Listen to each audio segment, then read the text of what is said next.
Welcome. I'm Liz Yuille. I work under the title of Old Stables Crafts, and I'm a Stampin' Up demonstrator based in the UK, covering the UK, France, Germany, Austria and the Netherlands. So if you want any Stampin' Up products and you're based in one of those countries, I would be thrilled if you'd shop with me. There is a link to do that below in the description bar.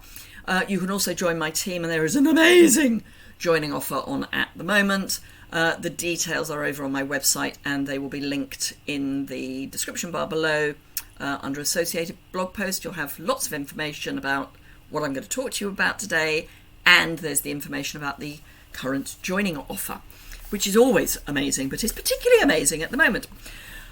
One of my current customers sent me an email last week saying, could I do a Top Tip Tuesday on the Stampin' Cut and Emboss machine?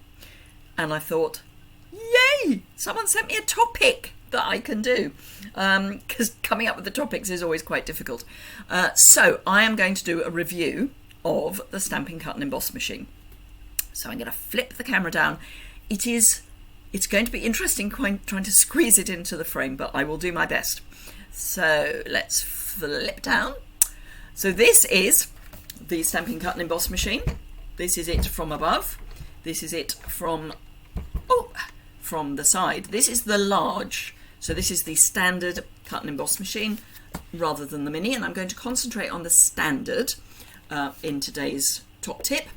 So let me pop that out of the way for the moment and show you where it is in the catalogue. So if you go to towards the back on page 157, you will find item 1 is the Stampin' Cut and Emboss machine. Let me pull that across so you can see it better. It then lists all the things you can buy to go with it and the mini cut and emboss machine. So this is all the standard size, and this is the mini. But it is a little bit misleading because you've got all of these things and the machine, and it's, do I need to add these, or what do I get? So I'm going to go through what you get. You get the machine. Now, the machine folds up for storage. It's 6 inches wide. It's fractionally wider than 6 inches, actually, I think. Let me check on my plates. Oh, no, well, very fractionally wider. But it is basically 6 inches wide. You get the machine, which comes with the handle not attached. You do have to attach the handle from memory. Yes, I'm sure the handle comes separately, but it gives you the tool to add the handle. You then get the base plate. Let me show you the base plate. The right way up would be even better. So you get to the base plate, which is your plate 1. They're all numbered because that will become important later. You get plate 2, which is it's for the adapter for the dies that we sell. Excuse me, we sell the really fine thin dies. You get 2 cutting plates, which are plate 3. Yours will be shiny and new, as opposed to mine, which are not. And you also get the specialty plate, which is plate 4. The only thing you don't get that is on this page is the magnetic base plate. That is an add-on. Currently, as I record this video, it's not available in Europe, but it's on its way. So it is available. It was not available for a while because the original design didn't work.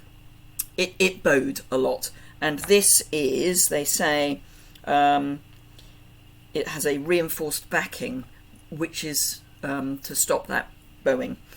The mini magnetic base plate is not yet available anywhere. But the magnetic base plate is available in some markets and will be available very soon, certainly before the end of the month, we believe, in Europe.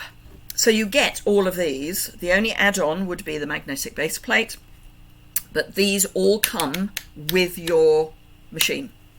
So number 1 includes, on this page, includes 2, 3 and 4. So you don't need to buy 2, 3 and 4 additionally. 3 is a consumable, so you will get to the point where it either breaks or you need to replace it because it's just got so tatty that you need to replace it. What I tend to do is use one cutting plate as my bottom plate all the time and the other one as my top plate. So this really manky looking plate I use all the time to cut, and then this is the top plate. That means that I keep one that is reasonably smooth, and then when this one finally gives up the ghost or I decide it's time to replace it, I make this one the base plate and put a clean number 3 on top. But they are consumables. There are some tips around keeping this flat, which I will talk about in a moment. So that is your basic kit. All of the sandwiches that you need for dies and embossing folders are on your plates. So this is using thin dies. It says you will need base plate 1, number 2, and 2 number 3s. So 2 cutting plates. So it's all there for you. So that would be for a standard die. I will do some die cutting in a moment. If you want to use an embossing folder, we have 2 types of embossing folder. We have the thin embossing folders and we have the 3D embossing folders. And again, it tells you using the standard embossing folders, you need base plate and 2 cutting plates. If you want to do a 3D embossing folder, you need the base plate and the specialty plate. And on here, it tells you again for the thin dies, because this is the only time you will need this is when you're using the dies. So let me show you what I mean by all of that. Let me bring in I'm going to have it so that you can see what's going in, and then I will pull what's coming out. So let's start by, I need to find a thin embossing folder. Do we have a thin embossing folder? There we go. That's a thin embossing folder. This is the gingham embossing folder. I should have brought some card across. Let me grab a random card. Okay, so first thing actually I'm going to do, no, I'll do embossing first. Right, so we need, for a standard embossing folder, the base plate and 2 cutting plates, because it tells me so here. Base plate, 2 cutting plates. You always put the hinge of the embossing folder towards the machine. Pop in our card. Pop a single base plate on top. Now, of course, one of the joys of the cut and emboss, it's going to be stiff to get through, but not impossible. One of the joys of the cut and emboss is that it has a small footprint for storage, because the wings fold up. So if you're limited in space in your craft room, and let's face it, you should be, because you're going to want more craft stuff, why would you want something that is this size when you can have something that stores at this size? So this is our embossed piece. So that is a standard embossing folder. If I grab a 3D embossing folder, my sandwich changes. So let me grab a piece of, I think this is bumblebee actually. That may be crushed curry. Anyway, so it tells me on my base plate, using the 3D embossing folders, I need 1 and 4 with my sandwich with my embossing folder in the middle. So 1 is the base plate, 4 is the specialty plate, and it does say this is not a cutting surface. I think all of the non-cutting mats say that. So we pop this into our machine and wind, and again, it's going to be stiff but not impossible to wind through.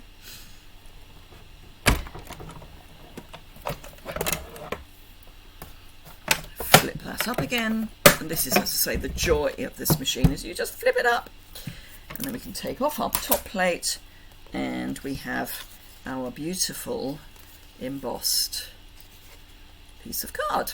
Now you can spritz your card just with water if you want a really, really good emboss. It just helps soften the fibres a bit so they are more likely to take the emboss, but it's really nice. So that's 3D embossing. So let me grab a die set and do some die cutting. So again, it's all on the base plate. If I want to do thin dies, which all our dies are thin dies, I need plates 1, 2 and 2 3s. So place 1, plate 2, plate 3, card, and let's use that lovely big die which I used last week on one of my lives. So this is from the Cottage Flowers dies, which is from the Abigail Rose suite. So, but I thought I'd use a nice big die so that you can see how easy it is to run through your machine.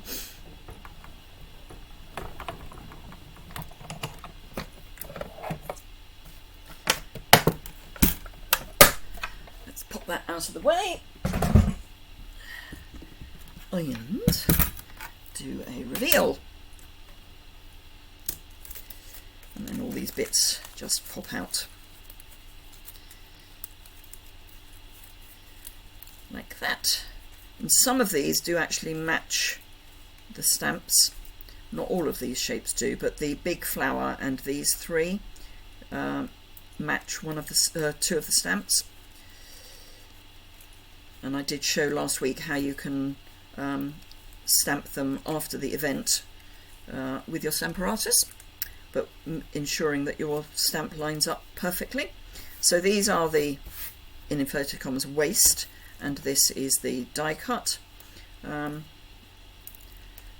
really well die cut, really easy, really simple. Now I talked earlier about this cam bow. It's doing it a little, so if I rock this, it is bowing a little, but actually this is the right way up. What you don't want is this. You don't want the middle of your plate to bounce, so you don't want this to bend up. If this happens, counterintuitively, you need to turn it over the other way so that it rocks, and this will help keep it flat. Now, if you are really good at these things, you can simply just use a different side each time you die cut. You don't have to do that, it's not important to do that, but if when you start your die cutting, when you get your plates out, if you can do this with your base plate, your base cutting plate, turn it over so that it's rocking instead, and that will help keep everything flat. Otherwise you could end up with this bowing really badly, and at that point there is a point at which you can't get it back. So if it's doing this, bouncing in the middle, turn it over so it bounces at the ends instead, and that will help keep it flat. The same goes for the mini plate, the mini cut and emboss, and I will very quickly just bring in the mini. So my baby, same principle. There are just some slight differences with the sandwich. Let me just bring this up again in my catalogue. Where you gone? Where you gone? Where you gone? Oh, it's further back than that. Let's look it up in the index. Yeah, that's the legal. Right, it's 156. Should have remembered. So, with the mini machine, you get, and this is a beautiful example of it bouncing, you get your two cutting plates, you get one base plate, so you get a number 1. These then become number 2, slightly confusing, but it's fine. You get a number 3 plate, which is for standard embossing folders, and a number 4 plate, which is for 3D embossing folders. But again, the sandwich is marked on the folder, and all of this comes with the mini machine. So having managed to find a plate that is bowing, let me see if I can show you how to resolve it. Now it's actually the top plate that's bowing in this case. So let me grab, where do I put my die? Oh, right in front of me. That will fit. I need a piece of card that is narrower than this. So the opening for this is 3.5 inches. So I'm going to trim my card down to 3.5 inches. The die may go off the edge, but let's have a look. So 3.5 inches. My base is fine. My base is flat. Pop that on. Yay!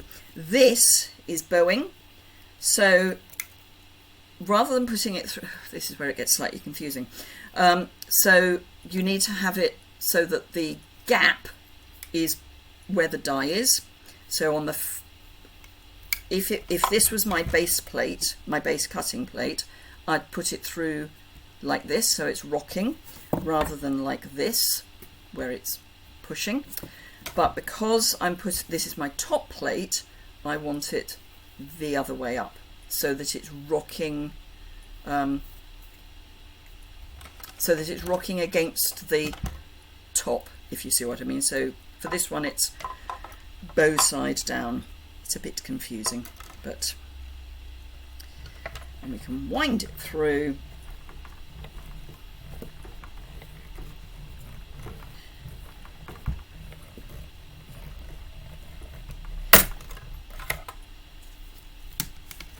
And this is now not rocking so much, so it's not. It will take a few goes to get it completely flat, but it is beginning to not rock. And this again, you can just pop your bits out, so it cuts just as well as the large cut and emboss. The only thing you have to be a little bit aware of is that because it's got a smaller opening, sometimes it goes on a bit of a hissy fit, and it doesn't want to take the plates. So let me show you what I mean. I won't necessarily be able to get it to do it, but oh, come on, out you come. Off. There we go. So what do I mean by that? I mean that sometimes it doesn't like to go in. It will just spin and go, no, not doing that.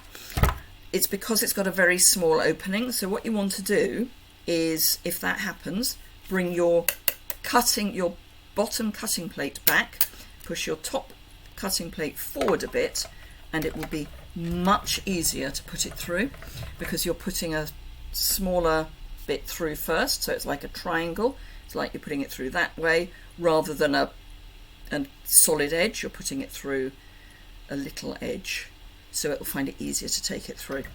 But other than that, they are basically the same machine. Obviously there are some dies that won't fit through the mini, and there are some embossing folders that won't fit through the mini.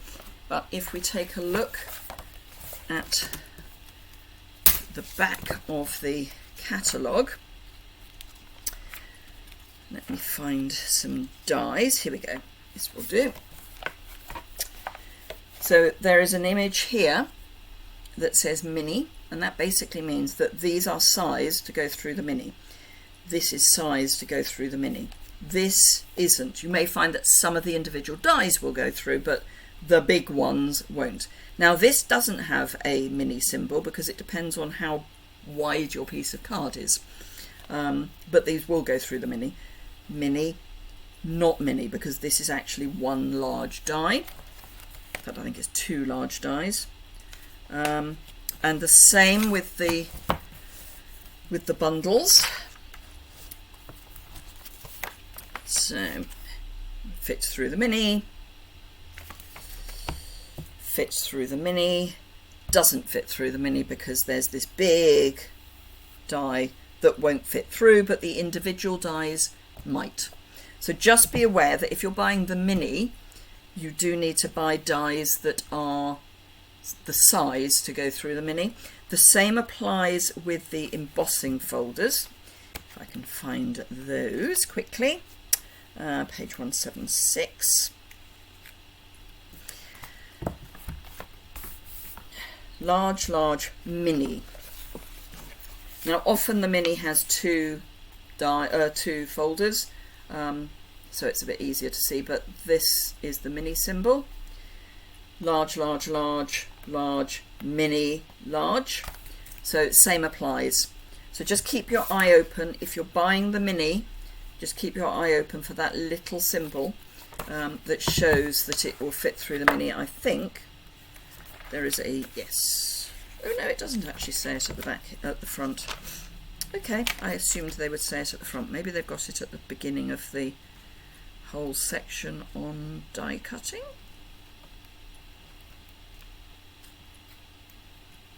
No, okay. But page 156 is where all the die cutting stuff starts. There are, and I didn't know that these were there until I noticed that one of them is currently not available as a bundle. So you can actually get 2 bundles with just one number. So you can get the mini cut and emboss bundle with the Sending Smiles collection. So it's the mini cut and emboss and the Sending Smiles bundle. And you'll get the bundle discount. The machine will still cost you the same, but it's one number, which is always useful. And you can do the same with the stylish frames. So if you want the stylish frames, which are the stitched shapes, technically they're dots, but stitched shapes, one number. And for the large machine, if you want the Sun Prints collection, the whole of the collection, you can get one number for that. This is the one that currently isn't available, I think, in non-English. Can't remember. But there is this option of buying the machine and one of the bundles with only one number, which just cuts down on the numbers. So yes, just if you're getting the mini, look out for the mini icon so that you know that you're buying dies and embossing folders that will fit with the mini. But otherwise, I hope you found that interesting. A little longer than normal for a Top Tip Tuesday, but thank you very much to my customer who suggested this. If you've got any suggestions for a top tip subject, I would love to hear from you. You can either leave a comment below in the description bar, drop me an email. My email address is on my website, and I will have a look and see if that is something that is possible to do as a top tip. But hopefully that has helped you. Just to remind you, when you buy either machine, you get, trying to pick up too much stuff at once, you get all of the plates that you need with the exception of the magnetic base plate. So you get all of these with the mini and you get all of these with the full size. Thank you very much indeed for joining me today. I hope you found that helpful. If you did, a thumbs up is always appreciated. I'm doing random lives in the first month of the new catalogue. So I will be live at 11 o'clock on a Tuesday, that's today, and 3 p.m. on a Thursday. Those are my regular lives, but I will also be going live at random times throughout the rest of the week. If you want to know when that's happening, hit the hit the bottom right hand corner, there's a subscribe button, and hit the alert bell, and then you'll get an email when I go live. You can unhit the alert bell if you then find it frustrating, annoying over the following weeks. But if you want to see when I go live as a live, hit that alert bell. Thank you very much indeed. Lots of thumbs ups would be great. Questions or comments below, suggestions for Top Tip Tuesday below or by email. And I look forward to seeing you again very soon. Bye bye.